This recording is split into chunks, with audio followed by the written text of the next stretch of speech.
Good morning.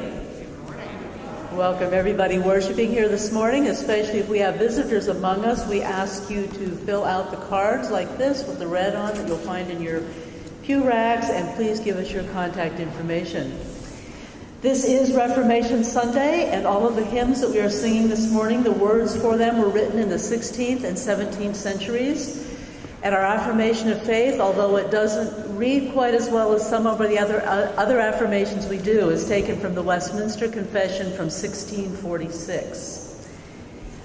Last weekend we had another successful marathon weekend, and so glad for all the people that were here, our members as well as the many others that came. This was our 6th marathon weekend here at 4th Street with, I believe it was supposed to be about 27,000 runners outside our doors and around 60,000 spectators somewhere nearby. And several of them came in. We have a few more people every year for our 6 a.m. worship service, and several people coming in throughout the morning and well after the race in some cases as they came in. So we are very glad to have people here.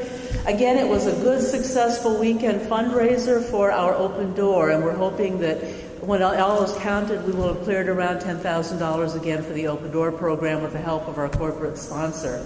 So thank you to everyone that was here and helped make that happen, and those that worked the spaghetti dinner that night. It was great, another great weekend at 4th Street.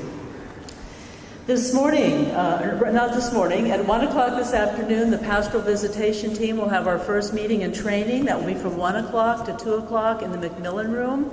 This is for, several people have already signed up, but if you haven't, and you would like to be part of a team that helps us visit more of our members and provide more visitation to those who can't be with us as often as would like on Sunday mornings, you're welcome to come even if you didn't already tell me. Just come and be part of that group if you would like to. It's a wonderful ministry, and you may be amazed how your own life is transformed as you participate. Also, if you will look on page 7 of your bulletin, it talks about an Advent potluck booklet. Many churches order Advent devotional booklets for their congregations, and the Spiritual Life Committee has decided again this year that we will invite you to help write the booklet for 4th Street. So, please look at what you need to do in terms of writing something, and remember that today, soon after worship in the chapel, you have a special photo op. You can go in and dress up like a biblical character if you would like, individually or with your family members, and get a picture that can go on your page for what you write for the booklet. So please don't forget that important photo op and take advantage of that. We do have several pastoral concerns, many printed in your bulletin that are ongoing concerns, but also to let you know that Claudia Novitsky broke her hip requiring surgery. It's been about a week and a half ago that happened now, and our thoughts and prayers are with her during this time of recovery. We also pray for Marion Jenkins and Greg and Richard and Max and Marion's father on the passing of Marion's mother, Elsa Gisa.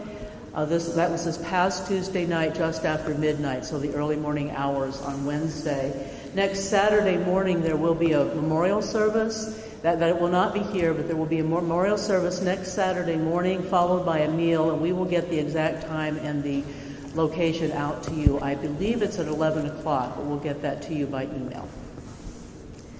We also remember in thought and prayer LaMonica Harris, our bookkeeper. We were not here last week to announce this, so her family are in our thoughts and prayers as they grieve the sudden passing of her father, of LaMonica's father, Tommy Lee Moss, on October 14th. So we want to continue holding her and her family in our thoughts and prayers.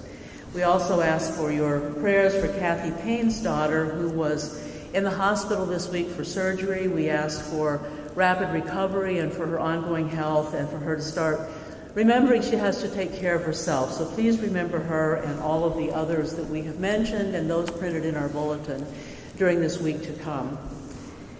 Now, I would like you to look at someone near you and say, I am reformed and always reforming. Let's prepare to worship our God.